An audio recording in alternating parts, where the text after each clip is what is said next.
What's good, YouTube, and welcome back to the arcade where games are supposed to be fun. I am Nick Silver and this is the settings guide for Biomutant. We're going to be covering the menu system, settings, controls, button mapping, and a little bit of the breed and character selection at the end. There's a lot better videos out there on YouTube for the character selection and breed, so I suggest you check these out. This is more just for the settings, controls, menu system, sensitivity, things like that. And this game has got a lot of negative reviews, but I assume if you're here watching this video, you want to play it through. So here we go. Yeah, it's really just love it or hate it kind of game. Jumping into the settings menu here, obviously we got language, pick your language. For difficulty, honestly, it's really not the most complex game in terms of combat. I just went with the easy difficulty, just to, if you want to run through it quick. I mean, put it on whatever difficulty you find. A lot of these things are going to be personal preference.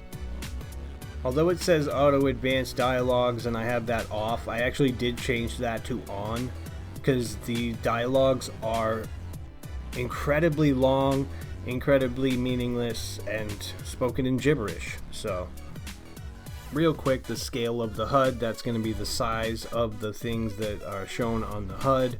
Quest marker on, damage numbers off, it's just too cluttered. Enemy indicators off, comic book effects on, because that's one of the things I actually liked about this game. And remove waypoint when you're near it. That seemed like it would make sense. And the compass and map or whatever, I don't like when the map rotates, so I got the mini map on or whatever, but rotation off. That's just a personal preference. This one, camera shake, is rather important. This is what happens when there's a big action, like an enemy strikes the ground. The camera shakes incredibly. It's just super annoying. I have that turned down, so it's still a little shake, but. And depth of field on. Actually, to be honest, I'm not sure what depth of field is actually doing. It doesn't change like the field of depth, so not that I could notice. And then the other important one, auto adjust the camera. If you know, in video games the camera follows the player. Sometimes it goes behind an object and just screws you over. You can't see shit, so I have that off. And on the next tab we have sprint to toggle. I have that on. It's kind of game where you run actually on all fours. It's kind of funny, it's kind of cool. So I have that on because sometimes you'll be running for a long period of time. You don't want to hold down your L3 button and burn out your L3 button, which is a common issue with controllers. One mistake I made was looking at camera sensitivity like it was my sensitivity. So horizontal, vertical, those are your actual sensitivities you want to slow down.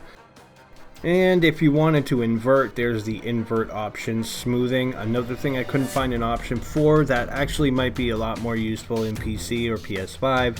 Vibration I have off because I keep it off in every game unless it's mandatory. Audio and volume controls, pretty self-explanatory. I usually turn the music down a little bit. One tip might be you might want to adjust the speech or gibberish or the narrator in gibberish volume levels, because it can get quite annoying. I'm only an hour or two into the game and it's just it's unbearable. I skip every single narration and gibberish cutscene with these strange creatures. I feel like this game is designed for children. I don't know.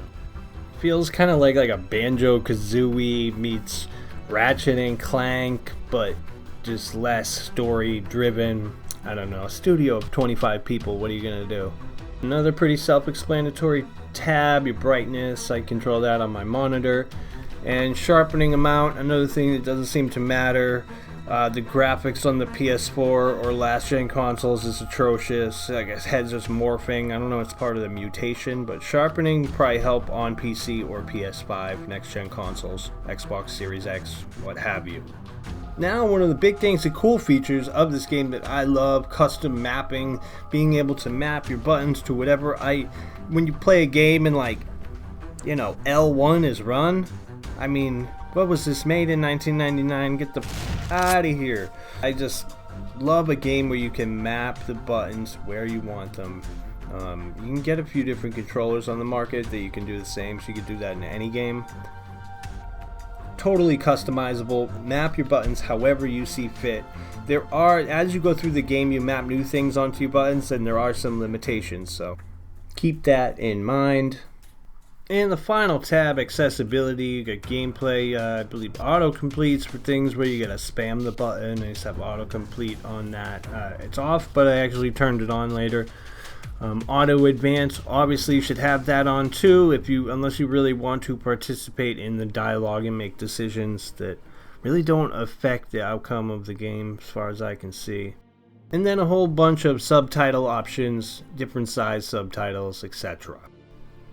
Real quick, we can go into different areas here like gear and inventory. You got outfits, animation, inventory. I haven't got too far into the game, so I don't have a lot. But these menu systems are pretty self-explanatory. You just gotta do some reading. Nothing as complicated as, say, like Assassin's Creed 2 menu system, which had me flabbergasted the first time I played it.